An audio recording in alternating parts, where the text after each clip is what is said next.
지구의 절반, 책 제목인데 주제가 궁금하시죠? 오늘은 이 책에 있는 내용 중 한 꼭지를 소개하겠습니다. 이 책이 독자에게 말하고 싶은 내용은 지구의 절반을 보호하라입니다. 다시 말해서 지구의 절반을 자연에 위임하여 생명체를 구하라는 주장이죠. 저자가 그 주장을 위해 독자에게 설명하는 현재 인류가 처한 다양한 문제 중 하나인 코뿔소의 멸종을 오늘 소개하겠습니다. 종 다양성, 생물 다양성의 중요성에 대해 생각해 본 적이 있으신가요? 종 다양성은 생물학자에게도 중요한 의미를 갖죠. 그러나 생명공학자의 입장에서도 종 다양성은 중요합니다. 생물은 현대과학에서도 아직 밝히지 못한 천연물들을 가지고 있습니다. 생물공학의 입장에서 볼 때 어떤 종이 사라진다면 무병장수를 도와줄 개연성이 있는 천연 약물을 잃어버리는 것과 같은 의미죠. 지구상의 생물을 위해서 또 인류의 번영을 위해서 생태계에서 종 다양성을 유지하는 것은 무척 중요한 일입니다. 40억 년에 걸친 긴 생명 역사 전체에서 멸종은 드문 일은 아니죠. 지질시대의 관점에서 무작위적이고 다양한 규모의 멸종 사건이 일어났었습니다. 그러나 인류세에 들어서면서 멸종이 너무도 빠르게 진행되고 있어서 돌이킬 수 없는 지점으로 달려간다는 두려움이 있습니다. 먼 훗날 누군가가 인류세는 급속한 기술 발전과 최악의 인간 본성이 결합한 불행한 시대였고 모든 생명체에게 끔찍한 시대였다고 평가를 내릴 것 같습니다. 인류세란 용어를 처음 들으신 것은 아니시죠? 인류세란 용어는 수생생물학자인 유진 스토머가 1980년에 처음 사용했다고 합니다. 그리고 파울 크레천에 의해 널리 퍼졌다고 하죠. 노벨 화학상을 수상한 지구 시스템 과학자 파울 크레천이 유명하게 한 용어입니다. 인류세는 인류의 시대라는 뜻이죠. 인류에 의해 만들어진 문명이 지층에 쌓여 화학적으로 다른 토양층을 만든다는 지질학적 의미를 갖고 있습니다. 지질시대는 대기세로 구분합니다. 현재 우리는 공식적으로 신생대 제4기 홀로세에 살고 있습니다. 홀로세는 11,700년 전에 시작되었다고 보고 있죠. 빙하기가 끝난 후 따뜻한 시기가 되어 인류 문명이 발전한 지질시대죠. 그러나 지질학자들은 이미 홀로세가 끝나고 인류세가 시작되었다고 말합니다. 지질이 인류의 영향으로 크게 변했다고 말하고 있는 거죠. 인류세의 기점을 보통 산업혁명의 시작점으로 보고 있습니다. 그리고 대가속기는 1950년대부터라고 말하고 있죠. 소비 자본주의가 확산된 시대죠. 1950년대부터 대량 생산과 대량 소비에 기반을 둔 소비 자본주의가 확산되었습니다. 그 결과 온실가스 배출이 급증했고 질소 비료도 과다 사용되면서 토질이 변하는 등 지구의 물리화학적 시스템이 급격히 바뀌었습니다. 생물권의 파괴가 가속화되고 있죠. 경제성장, 한없는 생산과 소비가 거침없이 나가면서 지구 환경이 불안정해지고 있죠. 지구의 미래는 어떻게 될까요? 미래에 대한 걱정은 누구나 가지고 있을 겁니다. 대안은 있을까요? 우리는 지금 어떤 노력을 기울여야 할까요? 지금은 멸종과 공존의 갈림길 속에 있습니다. 기후위기와 서식지 파괴 등으로 야생과 자연이 통째로 사라질 위기에 처해 있죠. 이성을 가진 우리들이 무엇을 해야 하는지에 대해 미국의 사회생물학자인 에드워드 윌슨은 간곡히 부탁을 합니다. 지표면의 절반을 자연에 위임하라고 부탁합니다. 생명의 터전을 지키기 위한 절박한 제안과 호소가 지구의 절반이라는 책을 통해 설명되고 있습니다.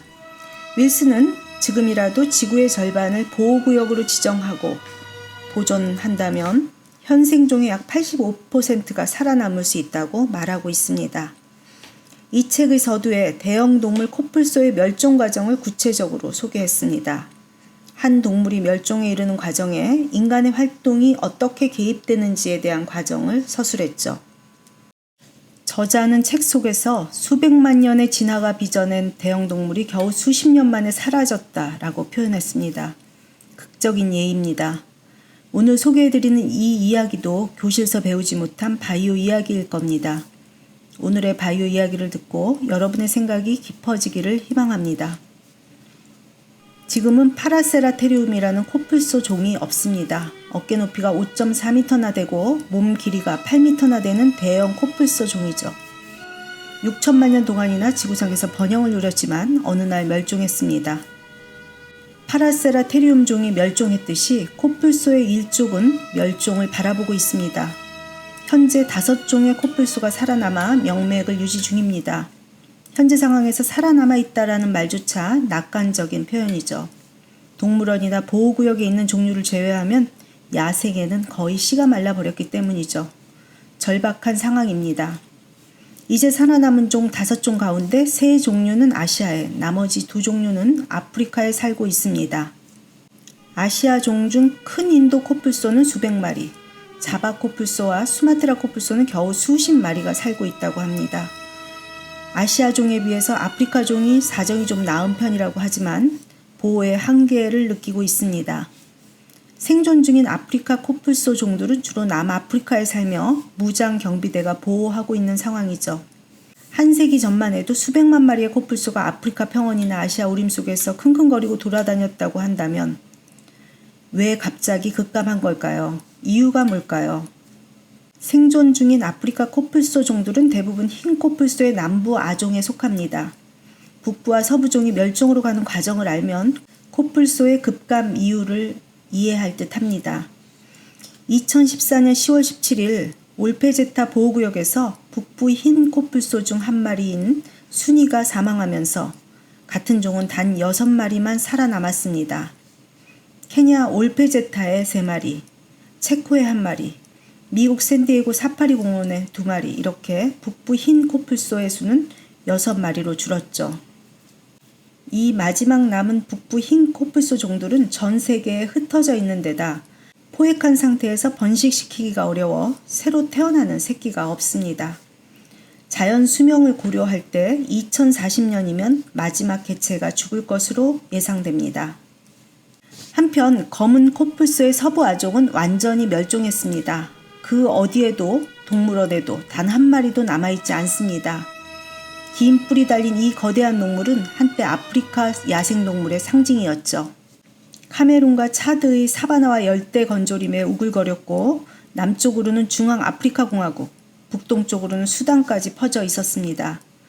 그러나 아프리카 식민지 시대에 스포츠 사냥을 하는 이들로 인해 줄어들기 시작했죠. 이어서 코뿔소 뿔을 잘라서 의식용 단검의 손잡이를 만들려는 밀렵꾼들이 몰려들었습니다. 그런 단검은 예멘을 포함한 중동 지역과 북아프리카에서 쓰인다고 합니다. 마지막 타격을 가한 것은 중국과 베트남의 수요였습니다. 코뿔소 뿔을 빻은 가루는 중국 전통 약재 중 하나죠. 마오쩌둥이 서양 의학보다 중국 전통 의학을 선호하면서 그 소비량 증가에 불을 지폈습니다. 지금도 중국에서 코뿔소 가루는 성기능 장애와 암을 비롯한 다양한 질병을 다스리는 데 쓰이고 있다고 합니다. 중국 인구의 몇 %만 코뿔소 뿔을 찾는다고 해도 코뿔소에게는 재앙이 없겠죠. 그람당 가격이 금보다 더 비싸졌습니다. 그 결과 씁쓸한 역설이 빚어지고 있는 중이죠. 사람의 손톱이나 다름없는 코뿔소 뿔의 의학적 가치 때문에 코뿔소가 멸종으로 몰리고 있는 거죠. 2손으로 들 수 있는 정도의 무게인 뿔을 위해서 코뿔소는 끊임없이 죽임을 당하고 있습니다. 검은 코뿔소의 서부 아종은 1960년부터 95년까지 개체수가 98% 줄어들었습니다. 1991년 카메룬에 겨우 50마리가 남았습니다.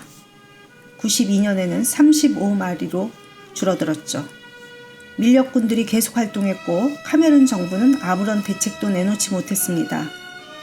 많으면 14마리까지 무리를 짓는 경향이 있는 흰 코뿔소와 달리 검은 코뿔소는 번식기 외에는 홀로 생활하는 습성을 지니고 있습니다. 1997년에는 겨우 10마리가 남아 있었습니다. 검은 코뿔소 서부종의 생존자들은 카메룬 북부의 드넓은 지역에 흩어져 살고 있었습니다. 만나서 짝짓기를 할 만큼 가까운 거리에 살던 개체는 겨우 4마리뿐이었죠. 하지만 그들은 짝을 짓지 않았고 곧 모두 사라졌습니다. 수백만 년에 걸쳐 진화가 빚어낸 장관이 그렇게 사라진 거죠. 북부와 서부종이 멸종으로 가는 과정을 소개했습니다. 생존 중인 아프리카 흰 코뿔소의 남부 아종은 지켜낼 수 있을까요? 우림 깊숙이 사는 아시아 종인 자바 코뿔소 종도 원래는 태국에서 중국 남부까지 그리고 인도네시아와 방글라데시까지 퍼져 있었습니다. 역시 밀렵으로 개체수가 급감했습니다. 베트남 북부에 보호받지 않는 숲인 지금의 갓디엥 국립공원에 10마리가 숨어 있었다고 하죠. 그때까지 다행히 아무도 모르고 있었습니다. 그러다가 그들의 존재가 알려지면서 밀렵꾼들에 의해 모두 살해당했죠. 2010년 4월 마지막 남은 한 마리까지 총에 목숨을 잃었습니다. 현재 마지막으로 남은 집단은 자바섬의 우증클론 국립공원에 살고 있습니다. 채 50마리가 안 된다고 합니다. 지진, 해일이 한 차례 밀려들거나 작심한 밀렵꾼 한 무리가 들이닥치는 것만으로 모두 사라질 수 있는 위기에 있죠. 열대아시아 우림 깊숙한 곳에 사는 수마트라 코뿔소도 같은 처지입니다. 그러나 수마트라 코뿔소는 과학 발전 덕에 잠시 행운을 얻은 듯합니다. 수마트라 코뿔소의 수가 300마리에서 100마리로 급감했을 때 미국 오하이오주 신시내티 동물원에서 인공수정에 성공했습니다. 3대까지 번식이 이루어질 정도로 성공해서 몇 마리를 수마트라의 보호구역에 풀어놓았습니다. 하지만 이 인공 번식 과정은 매우 어려우며 느리고 또 비용이 많이 듭니다. 그중 가장 큰 걱정은 뿔 하나를 손에 넣어서 평생 놀고 먹을 생각을 하고 있는 밀렵꾼들이 아직도 있다는 겁니다. 동물원과 인도네시아 공원 관리자들의 노력으로 보호구역에 풀어놓았지만 그 코뿔소들이 죽임을 당할 개연성은 항상 있습니다. 지금까지 인간에 의해 인간을 위해 희생된 코뿔소의 비극에 대한 이야기를 소개했습니다. 몇십 년에 걸쳐 이루어진 이야기기에 개개인이 이 상황을 실감하기는 어렵죠. 그러나 이 대형 동물의 멸종 과정을 축약해서 들으시니 와 닿으시나요? 사실 코뿔소의 예보다 더 극적인 예는 수도 없이 많습니다. 생물계 내에서 인간의 이기적이고 무분별한 활동으로 멸종되어가는 사례는 아주 많죠. 종 다양성이 급격히 감소되고 있는 것이 인류세가 당면한 문제입니다. 그러나 더 큰 걱정은 사람들의 인식입니다. 환경보호론자들조차 가지고 있는 그릇된 인식이죠. 환경을 보호한다는 것을 환경을 관리한다는 것으로 동일시하는 그릇된 인식입니다. 환경을 보호하자고 말하면서 오히려 야생과 자연을 없애는 일에 앞장서고 있는 인간들이 늘어나고 있는 실정이죠.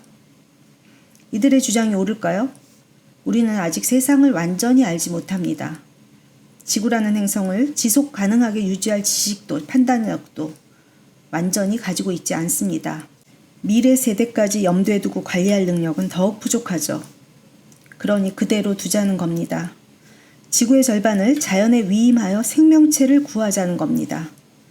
보전 지역이 더 넓어질수록 그 안에서 생존할 생명의 다양성도 증가하죠.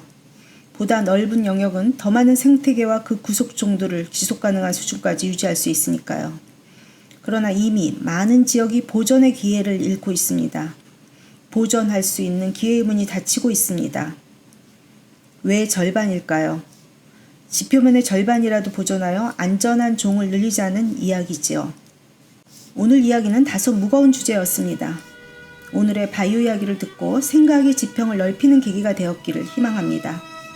다음에 또 흥미로운 바이오 이야기를 가지고 찾아뵙겠습니다. 안녕히 계세요. 목련꽃 그늘 아래서 베르테르의 편지 읽노라